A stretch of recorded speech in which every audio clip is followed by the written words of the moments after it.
Please subscribe my YouTube channel and click on bell button to get latest videos, and don't forget to like and share this video. कान में 4 श्लोक बोल दिए। क्या बोल दिए?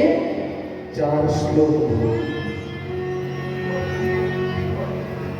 उन 4 श्लोकों को जब सुना तो उस सृष्टि का प्रारंभ होने लगा। बोले राजा रामचंद्र महाराज की, बांके बिहारी लाल की जय। अब ब्रह्मा जी यहाँ सृष्टि करने लगे तो सर्वप्रथम सृष्टि में उन्होंने 4 ऋषियों को उत्पन्न किया। वो 4 ऋषि थे सनत, सनंदन, सनातन और सनत कुमार। ये 4 ऋषि उत्पन्न किए। चारों ऋषियों ने प्रणाम किया। पिताजी प्रणाम। क्या क्या हमारा सृष्टि करिए। क्या करिए? सृष्टि। महाराज हमसे सृष्टि नहीं होगी, हम तो क्या करेंगे? एक ही कार्य करेंगे। और काम क्या था? हम तो भगवान का भजन कर सकते हैं, सृष्टि हम नहीं कर सकते हैं। चारों भाइयों ने हाथ उठाए, आप भी एक बार हाथ उठाए और कहने लगे हरि शरणम, हरि शरणम, हरि शरणम, हरि शरणम, हरि शरणम, हरि शरणम, हरि शरणम, हरि शरणम, हरि शरणम, हरि शरणम, हरि शरणम, हरि शरणम, हरि शरणम, हरि शरणम, हरि शरणम, हरि शरणम। महाराज ऐसा कीर्तन करते करते चारों भाई चले गए। जब चारों भाई चले गए तो ब्रह्मा जी को क्रोध आया। जैसे ही क्रोध में भृकुटी इकट्ठी हुई, भृकुटी से रुद्र अवतार उत्पन्न हो गए। बोले शंकर भगवान की। प्रणाम किया रुद्र भगवान। कहा सृष्टि करो। रुद्र भगवान सृष्टि करने लगे। रुद्र भगवान की सृष्टि कैसी होगी? गले में क्या होता है? क्या होता है? लबे सांप उत्पन्न, डाकनी, शाकनी, पिशाचनी जब उत्पन्न होने लगी तो ब्रह्मा जी ने कहा जाकर देखो कि कैसी सृष्टि हो रही है। जब देखा कि इतने सर्प, बिच्छू, डाकनियां, शाकनी। अरे बोले बोला महाराज आपने कहा सृष्टि करो, मैंने तो शुरू भी कर दी। बस ये जितनी हो गई सृष्टि बहुत है। तो महाराज क्या करो? भजन कर। किसका? राम का। किसका? तो शंकर भगवान को क्या कहते हैं? देवों के देव। क्या कहते हैं? बोले शंकर भगवान की जय। देखो शिव कथा आप सबने सुनी है। इसी प्रांगण में मेरे बड़े भाई श्रीमान सचिन शास्त्री जी के मुखारबिंद से शिव भगवान की कथा अति अति अति इतनी सुखदायी। पर उनको देवों के देव महादेव कहते हैं। क्यों कहते हैं ये भी ध्यान देना। पता है आपको? पता है सबको? हाँ ना तो कर दो। पता है सबको? बोलो जय श्री राम। अब हाँ ना तो कर दो। आपने रावण का नाम सुना है? रावण का। तो यदि जीवन में आपका शनि खराब हो जाए, क्या होते ना, कहीं शनि की दशा लगी है, शनि ठीक करना हो तो रावण की पूजा किया कर। किसकी? किसकी? रावण। करते हैं रावण की पूजा। अब एक जगह कथा कर रहे थे तो कथा में सब मग्न हो गए थे, तो इधर से बोल दिया बोली रावण महाराज की। तो सबने कहा भोले ना भक्त भोले होते हैं। भोले के भक्त बड़े भोले होते हैं, जिसकी जय कराओ कर देते हैं। बोलो जय शंकर की। महाराज रावण की तो कोई पूजा नहीं करता, पर शनि रावण से बड़ा करता है। क्योंकि रावण ने शनि को बांध के रखा था, वो भी उल्टा। कैसे? उल्टा। ध्यान देना। यहाँ बड़े पते की बात बता रहा हूँ। आप सबने सुंदरकांड पढ़ा है? पढ़ा है ना? सुंदरकांड में एक चौपाई आती है, उल्टी पलटी लंका सब जारी। क्या बोलते हैं? उल्टी पलटी लंका सब जारी। हनुमान जी जब लंका को जला रहे थे कि रावण के जब कक्ष के पास पहुंचे तो वहां एक उल्टा आदमी लटका हुआ था। उल्टी पलटी लंका सब जारी। शनि उल्टा लटकाया था, जाकर उस उल्टे को पलट दिया और सीधा कर दिया। शनि ने सांस ली लंबी, हनुमान जी को प्रणाम किया। आप महाराज? बोला मैं हनुमान, राम भक्त हनुमान। बोला तेरा बड़ा शुक्रिया, इसने तो मेरी जान ही ले ली थी, ऊपर से ये आग लग गई है, ये तूने लगाई? बोला हाँ। अच्छा, पर बोला एक मेरा आशीर्वाद है हनुमान जी आपको, जो भी आपका भक्त शनिवार के दिन हनुमान मंदिर जाकर सिंदूर अर्पित करेगा उसको शनि कुछ भी नहीं करेगा। इसीलिए हम शनिवार को कहां जाते हैं? कहां जाते हैं? हनुमान मंदिर। उल्टी पलटी लंका सब जाए, उल्टे पलट दिया हनुमान जी, आशीर्वाद मिल गया। और शनि रावण से बड़ा डरता है, पर रावण की हम पूजा नहीं करते। पर रावण किससे डरता है? हनुमान जी से। किससे? अब हनुमान जी सोचते हैं कि एक वानर आया पूरी लंका जला के चला गया, बहुत डरते हैं हनुमान जी से रावण। तो इसलिए आप हनुमान जी की पूजा करेंगे तो रावण भी शांत हो जाएगा मन का और शनि भी शांत हो जाएगा। पर वो हनुमान जी किसके भक्त हैं? बोलो, राम जी के। राम जी किसके भक्त हैं? किसके? शिव के इष्ट हैं। राम के इष्ट शिव और शिव के इष्ट राम। तो मैं कहता हूं राम को भजो, मंगल भी शांत, शनि भी शांत, रावण भी शांत। राम किसको भजते हैं? शिव को। इसलिए शिव को भजो सब शांत। इसलिए उनको क्या कहते हैं? देवों के देव बोलो शंकर भगवान की।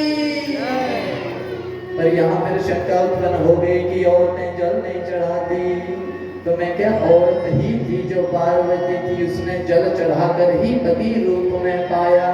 शिव पुराण सुना आपने? अब जो चीजें सुनने लायक थी सुनी ली। भांग के बारे में हम सब ने सुन लिया, जबकि भांग तो उसमें कोई शब्द ही नहीं। भगवान ने भांग तो पी ली, जहर जरूर पिया था। मैं तो कहता हूँ पीना शुरू कर दो जहर। थोड़े दिन बना जाएगा जो बच्चे के सारे आने पान पीती रह जाए तो खाना बना बेड़ा कर के कर। इस बात का हमें ध्यान देना पड़ेगा। इस बात का हमें ध्यान देना पड़ेगा। हम सबको मिलकर ध्यान देना पड़ेगा, नहीं तो हमारा धर्म विलुप्त होता जाएगा। इन संस्थाओं को भी ध्यान देना पड़ेगा। जगराता महामाई का है, पर जगराता करने खान साहब आ रहे हैं। महामाई का पता है किसी को? उस मणिद्वीप का मेरे को कोई वर्णन करके दिखाए। महामाई के बारे में आप जानते भी हैं कुछ? ब्रह्मा विष्णु महेश तीनों को भी पता नहीं लगा कि ये शक्ति है कौन सी। जहां से ये रजोगुण तमोगुण और सत्वगुण है, जहां से ये चल रही ये शक्ति है कौन सी। तीनों देव उस मणिद्वीप में गए हैं, त्रिदेवों को भी पता नहीं लगा कि ये शक्ति है। उस शक्ति के बारे में जानना सौखा, पर जगराता क्या है आजकल? किनो सकी फलाने न सकी, क्यों? वो बंदे नचाता है, जहाँ दी जगराता। थोड़ी देर नाचे और फिर खराटे मारने लगे। जागरण को मजाक बना दिया। ये धर्म की हानि हो रही है। धर्मो रक्षति रक्षतः। धर्म की हम रक्षा करेंगे तो धर्म हमारी रक्षा करेगा, नहीं तो धर्म भी हमारी रक्षा नहीं करेगा। सुन लो औरतें, जितने भी औरतें यहाँ बैठी हैं, अम्बा कहते हैं महामाई को, क्या कहते हैं? अम्बा। त्रिदेवों ने पता लगाने की कोशिश की कि ये शक्ति है कौन सी। तीनों देव उस मणिद्वीप में गए। देवी भागवत में वर्णन बड़ा सुंदर है। तीनों देव उस मणिद्वीप में गए। त्रिदेवों ने जब दर्शन किए, देखा ना जाए इतना तेज पुंज चमक रहा है, उस महामाई के लाखों तो हाथ दिखाई पड़ रहे। कितने? लाखों हाथ। किस हाथ में कौन सा शस्त्र पकड़ा है कोई पता नहीं लग रहा है, पर इतनी सुंदर छवि हमारे राम राम। महामाई के दर्शन किए, मुख से निकले ही ना कुछ। अम्ब का अर्थ होता है आंख। क्या होता है? त्र्यंबकम यजामहे, ये तो हो गया शिव का मंत्र। सर्व मंगल मांगल्ये शिवे सर्वार्थ साधिके शरण्ये त्र्यंबके गौरी। त्र्यंबके गौरी। आंख, तीन आंखों वाली। पहले माता की तीन आंखें थी। कितनी? कितनी? ध्यान देना, ये औरतें दैवीय शक्तियों में आती हैं। यहाँ जितनी भी बैठी हैं, यही नहीं, इस संसार में जितनी औरतें हैं वो दैवीय शक्ति में आती हैं। इसलिए शादीशुदा आदमी कह देते हैं कि औरत को कोई समझ नहीं सकता। ये दैवीय शक्ति है, इनकी समझ आएगी हमें। इनकी समझ, ध्यान देना इस बात का जरा सा।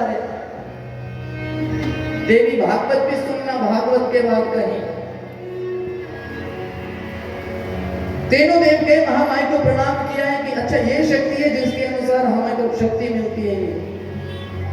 अच्छा, मां ने कह दिया कि विष्णु जी, ब्रह्मा जी को कहा, ब्रह्मा जी मेरी स्तुति करो। ब्रह्मा जी के कितने मुख हैं? कितने हैं? 4 के 4 मुख झुका दिए ब्रह्मा जी। मुख से निकले ना कुछ, तेज इतना था, और क्या निकले। विष्णु जी को कहा कि विष्णु जी मेरी स्तुति करिए। विष्णु जी ने आंख नीचे कर ली। अब तीसरे देव कौन से बचे? देवों के देव भक्त किसके हैं? राम के। राम राम जप रहे थे, कोई सुध नहीं। महामाई ने कहा कि शिव तू तो कर मेरी कुछ स्तुति गा। अभी गाता हूं माई। शिव गाने लगे, जय भगवती देवी नमो जय पाप विनाशिनी जय शुंभ निशुंभ कपाल धरे प्रणमामि तु देवी नराते हरे। मां प्रसन्न हो गई। शिव मांग क्या मांगता है? शिव ने ना इधर देखा ना उधर, बोला मां ये जो तीसरी आंख लगी है ये चाहिए मुझे। मां ने तीसरी आंख निकाली, शिव को दे दी। ये बताना भूल गई इस तीसरी आंख को जब खोलेगा तो प्रलय हो जाएगा। मां भी बताने वाली थी, शिव ने तीसरी आंख खोल दी, मां वहीं भस्म हो गई। उस दिन से शिव के 3 आंखें हो गई। हम क्या कहने लगे? त्र्यंबकम यजामहे सुगंधिं पुष्टिवर्धनम् उर्वारुकमिव बन्धनात् मृत्योर्मोक्षेयमामृतम्। मां भस्म हो गई। त्रिदेव डर गए, क्या करें महाराज। वो जो राख बन गई, उस राख को त्रिदेवों ने उठाया और 3 पिंड बना लिए। कितने पिंड बनाए? ब्रह्मा ने जो पिंड बनाया उस पिंड से उत्पन्न हुई ब्रह्माणी। शिव ने बनाया रुद्राणी। विष्णु ने बनाया तुम कमला रानी। कर देना ब्रह्माणी रुद्राणी तुम कमला। ये 3 देवियां प्रकट हुई। आप जब माताएं आटा गूंथती हैं तो हाथों में आटा रहता है कि नहीं? झाड़ती हैं उसको कि नहीं? तो जिन्होंने 3 पिंड बनाए थे त्रिदेवों ने जब अपने हाथ झाड़े, जब हाथ झाड़े जो गण निकले, उन गणों से ये औरतें उत्पन्न हो गई। ये देवी तभी तो इनको कोई समझ नहीं पाया आज तक। ऐसे समझेगा, आम इंसान समझ पाएगा देवताओं को। तभी तो ये शक्ति है, तभी तो ये दुर्गा है। बीमार की हालत में भी अपने बच्चों को भोजन खिलाती, यही तो माँ है, यही तो माँ है। गर्भ में रखती है। कितने महीने? 9 महीने। मैं कहता हूँ 3.5 किलो की कोई ईंट बांध के देख ले अपने गर्भ पर। 9 महीने छोड़ो, 2 हफ्ते ही बांध के देख ले।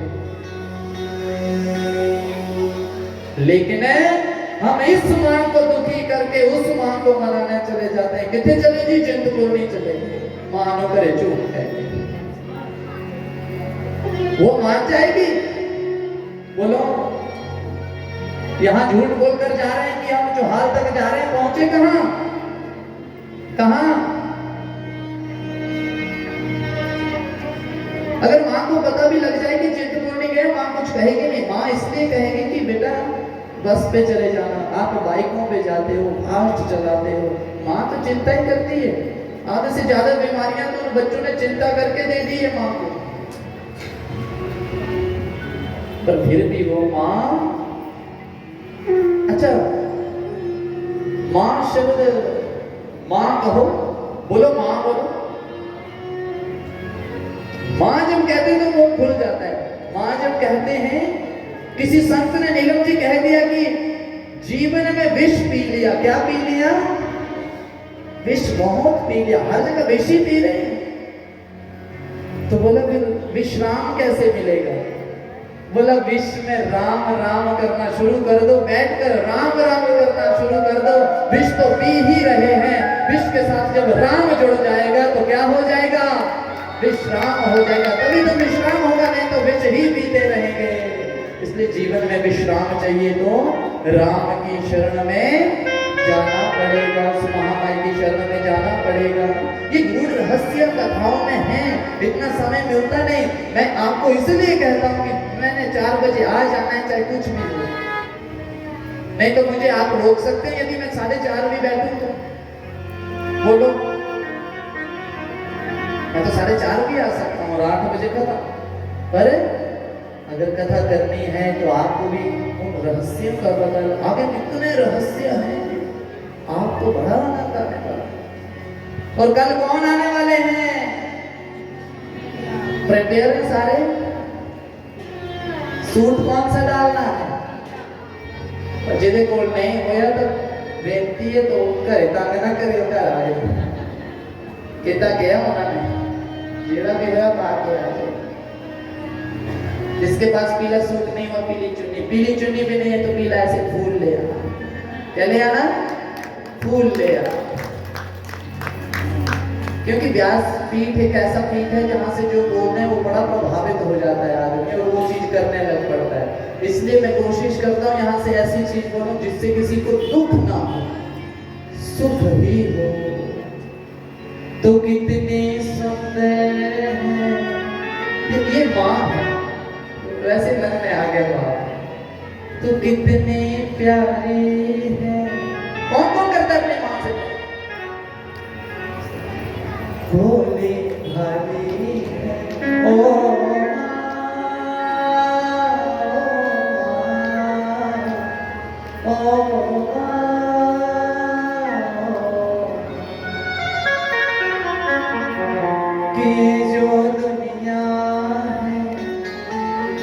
देखिए, माँ के बारे में व्याख्या करना तो मैं तो ये समझता हूँ कि बड़ा मुश्किल है। क्योंकि माँ की व्याख्या को हम अगर छोड़ दें और जो घर में माँ बैठी है उस माँ को ही देखना शुरू कर दें तो व्याख्या वही हो गई। समझो, व्याख्या वही। इसलिए माँ के बारे में कहना, जो त्रिदेव सिर्फ शिव ही स्तुति कर सके, वो 2 देवों से स्तुति भी नहीं हुई, तो उस माँ के बारे में हम एक तुच्छ वाणी से क्या व्याख्या कर सकते हैं। धन्य है वो माएं जिन्होंने इतने बड़े बड़े वीर पुरुष उत्पन्न किए हैं। धन्य है वो माएं जिनके पुत्र उस सरहद पर जाकर लड़ रहे हैं, छाती खोल कर ऐसे बैठे हैं कि गोली मारनी होगी तो यहाँ मारना। वो भी तो माँ है ना। आप आए दिन पढ़ते हैं कि आज इतने शहीद हो गए, आज इतने हो गए। बोलो, पढ़ते हैं कि नहीं? वो भी तो किसी के बच्चे होंगे। तो धन्य वो माँ है, धन्य वो माँ। महाराज सृष्टि की उत्पत्ति होने लगी।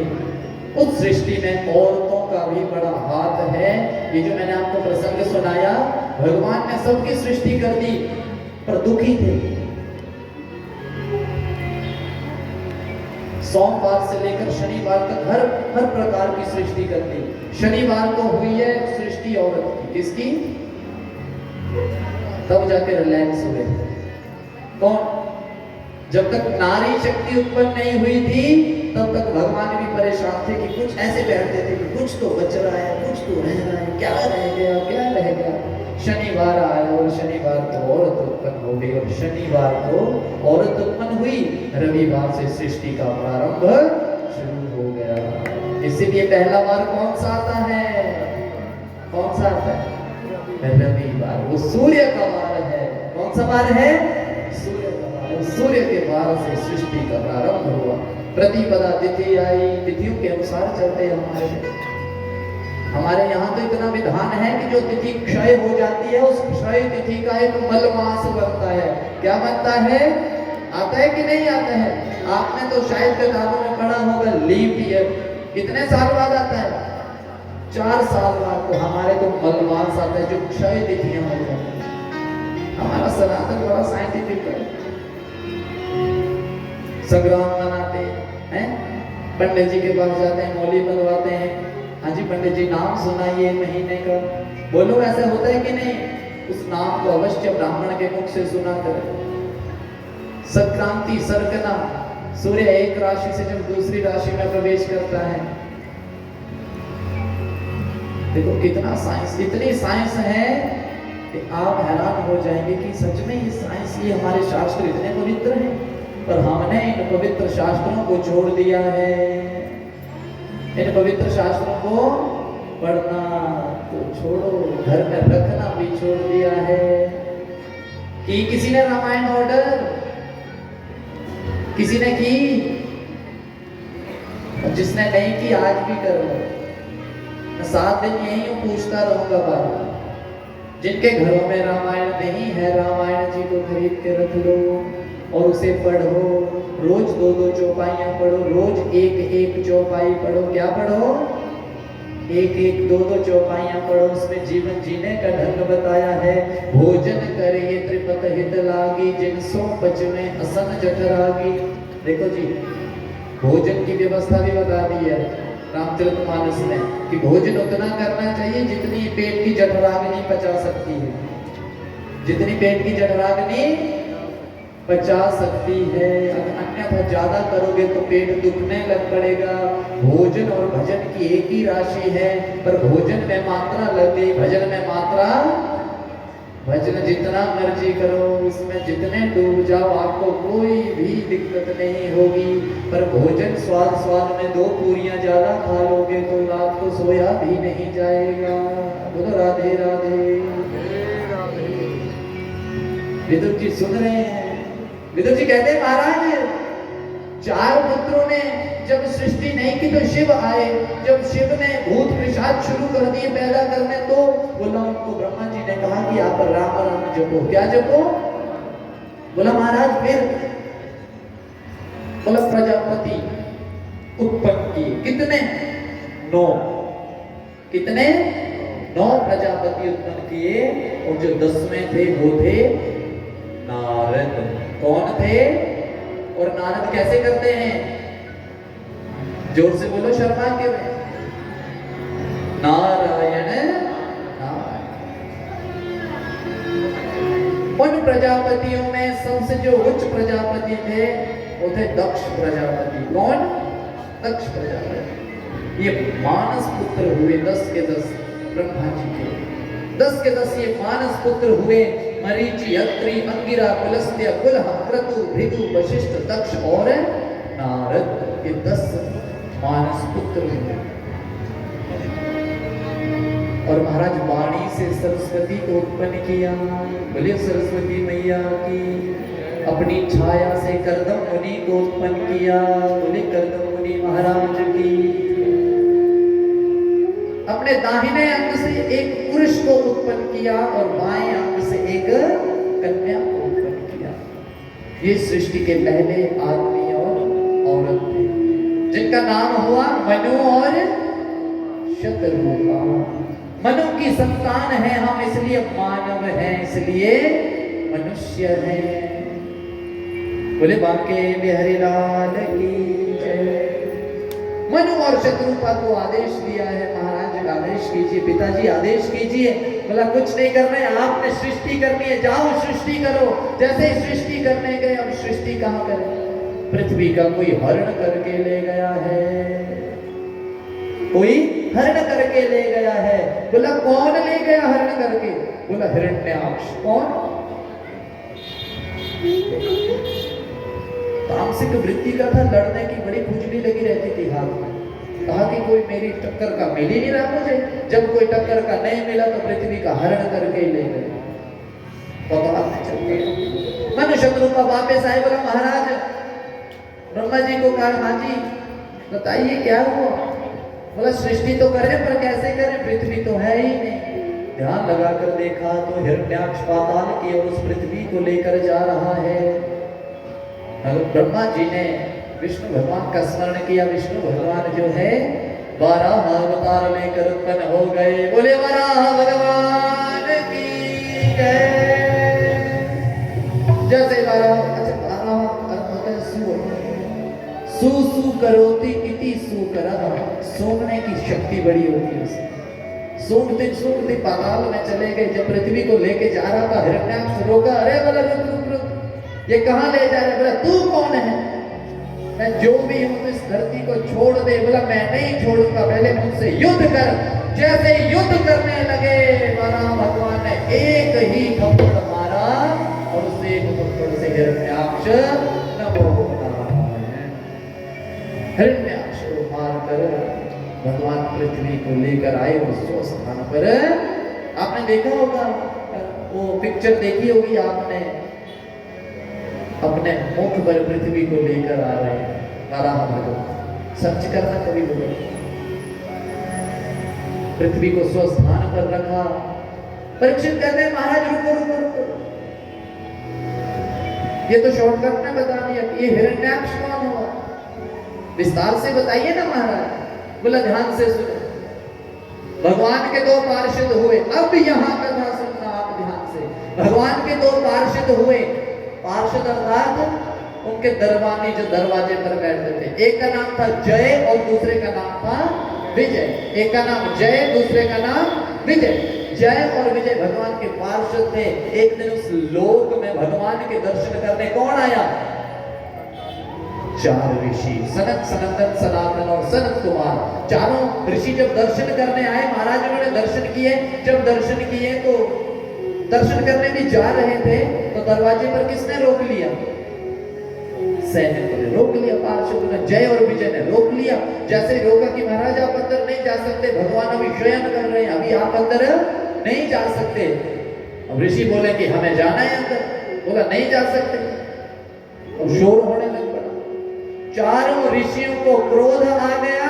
चारों ऋषियों को जब क्रोध आया तो शापित कर दिया दोनों जय और विजय को कि आज से हमारा शाप है कि आप जो है तीन जन्मों तक राक्षस पद्धति में उत्पन्न राक्षस बनकर पैदा हो गया। 3 जन्म तक। कितने जन्म तक? 3 जन्म। बोला अच्छा महाराज। बोला फिर? बोला कश्यप की 13 पत्नियों में एक दीति नाम की पत्नी है, उसके यहाँ असमय गर्भ धारण हुआ। असमय अर्थात संध्या के वेला में। इसलिए संध्या के वेला में गर्भाधान नहीं होना चाहिए। गर्भाधान भी एक संस्कार है। हमारे जीवन में कितने संस्कार हैं? 16 संस्कार हैं। कितने? पर हमें पता ही नहीं है। संस्कार सब होते हैं। गर्भ में जब बच्चा धारण होता है वो भी एक संस्कार है, उसे कहते हैं गर्भाधान संस्कार। 3 महीने में कुल देवी की पूजा होती है, वो होता है मंसुरन संस्कार। पर हम 3 महीने में पूजा नहीं करते हैं, स्कैनिंग करवाते हैं। हाँ बदल गया थोड़ा सा। फिर 9वें महीने में फिर से एक संस्कार होता है सीमंतोन्नयन, फिर से कुलदेवी की पूजा होती है कि गर्भ ठीक रहे, जिसने ये बच्ची है ये भी ठीक रहे, जो पेट में है वो भी ठीक रहे, इसके लिए पूजन होता है। पर वो पूजन आज भी हमने छोड़ दिया है। अब क्या होता है, क्या होती है, हाँ, आजकल तो डॉक्टर तरीक भी दे देते हैं, तो जिसको तरीक दी होती है वो पंडित जी को फोन करते हैं, गन बोलता नहीं है, इतनी तरीक दी है, गन बोल नहीं तो आगे पीछे कर लेना। अरे हम कौन है आगे पीछे करने वाले, वो अपने कर्म लेकर आएगा, तू अपने कर्म को भोग ले। ऐसा करते हैं ये 3 संस्कार गर्भ, फिर उसके बाद बच्चा उत्पन्न हुआ, फिर जैसे ही उत्पन्न हुआ उसे पता लगा कि मैं अमुक कुल में उत्पन्न हुआ, वो होता है जात कर्म संस्कार की, कौन से कुल में उत्पन्न हुआ है। उसके बाद पहला अक्षर देखा जाता है, वे कौन से अक्षर से, इसका नाम बोलो, ऐसा किया है आपने, पता नहीं होगा पर किया होगा आपने, भाई इस अक्षर से नाम आया है आपके बच्चे का, नामकरण संस्कार। फिर पहली बार रोटी चखाई जाती है चांदी या सोने की चम्मच के साथ, अन्नप्राशन संस्कार, फिर नामकरण, फिर नाम रखा जाता है, अन्नप्राशन करवाया जाता है, वेद अध्ययन किए जाते हैं। स्कूल में जब प्रथम समय छोड़ते हैं उस समय पूजन होता है, उसको कहते हैं विद्यारंभ संस्कार, वेदारंभ संस्कार। फिर मुंडन भी करते होंगे, वो मुंडन संस्कार हो गया, करते हैं कि नहीं, देखो संस्कार सब हुए। फिर कानों में छेद करवाते हैं, ये कर्ण वेद संस्कार हो गया। फिर जनेऊ डलवाया जाता है बच्चे को, वो जनेऊ संस्कार हो गया। उसके बाद होता है विवाह संस्कार। कौन सा 15वां संस्कार, कौन सा, विवाह संस्कार। और विवाह संस्कार के बाद जो 16वां संस्कार है वो है मृत्यु संस्कार, अंत्येष्टि संस्कार। ये 16 संस्कार, इनके बारे में हमें जानकारी होनी चाहिए। बोले बांके बिहारी लाल की जय। महाराज शापित कर दिया, जब शापित कर दिया तो इतने में भगवान तुरंत बाहर आ गए। जब बाहर आए, देखो ध्यान देना, 4 ऋषि थे, इतने तपस्वी थे, पर क्रोध कर लिया। जब क्रोध कर लिया तो भगवान ने अंदर भी नहीं आने दिया, खुद ही बाहर आ गए। ऋषि ने प्रणाम किया, क्रोध शांत हुआ है। बोला भगवान हमने तो इनको शापित कर दिया। भगवान ने कहा ये भी मेरी लीला है, यदि मैं इनको शापित नहीं करवाता, यदि मैं इनको शापित नहीं करवाता तो सृष्टि के लोगों में मैं अवतार लेकर कैसे जाता। आपने इन्हें शाप दे दिया कि 3 जन्मों तक अब राक्षस बनकर आएंगे। तो पहली बार में हिरण्याक्ष और हिरण्यकश्यपु बन के आए हैं। तो बोला मैं तो देखो इनको मारने के लिए अवतार ले लिया, एक के लिए बराह अवतार और एक के लिए नृसिंह भगवान की जय। बोला दूसरा महाराज, बोला जो दूसरा अवतार हुआ रावण और कुंभकर्ण, रावण और कुंभकर्ण। बोले तीसरा, बोला दंतवक्र और शिशुपाल, दंतवक्र और शिशुपाल। देखो दंतवक्र और शिशुपाल ये रिश्तेदार ही थे भगवान के, पर भगवान को गालियां निकालते थे। भगवान ने मार दिया, पर दोनों जय और विजय अति प्रसन्न हुए। अच्छा प्रसन्न हुए और कहा प्रभु आपका बड़ा बड़ा धन्यवाद है, आपका इतना धन्यवाद कि हमें आपने अपनी लीला में शामिल किया। सनक सनातन सनातन बैठे थे, बोले प्रभु हमने श्राप दिया है, हमें भी तो शामिल कर लो। अच्छा, तो भगवान ने आशीर्वाद दिया उनको भी, बोला जाओ तुम चारों भाई हिरण्याक्ष और हिरण्यकशिपु जब आएंगे तो प्रहलाद बनकर आना। क्या आना? और जब रावण और कुंभकर्ण बनकर आएंगे तो तुम विभीषण बनकर आना। बोला धन्य है प्रभु। बोलिए राजा रामचंद्र महाराज की, बांके बिहारी लाल की। तो बोला उदिति के गर्भ से हिरण्याक्ष और हिरण्यकश्यप उत्पन्न हुए। वो हिरण्याक्ष जो था तो वो गुणी था, इसलिए लड़ता रहता था, पृथ्वी का हरण किया तो भगवान ने उसे गति प्रदान कर दी। बोले बांके बिहारी लाल की जय। जब महाराज गति प्रदान कर दी तो अब गति तो देखो प्रदान कर दी है ना। सृष्टि की उत्पत्ति के लिए सृष्टि का वर्णन होने लगा। मनु और शत्रुपा इनकी 5 संतानें हुई। कितनी? 3 कन्याएं और 2 पुत्र। पहली पुत्री का नाम आकुति, दूसरी देवहूति और तीसरी प्रसूति। और 2 भाई उत्तानपाद और प्रिय। उत्तानपाद और प्रिय। अब सृष्टि की संरचना होने लगी।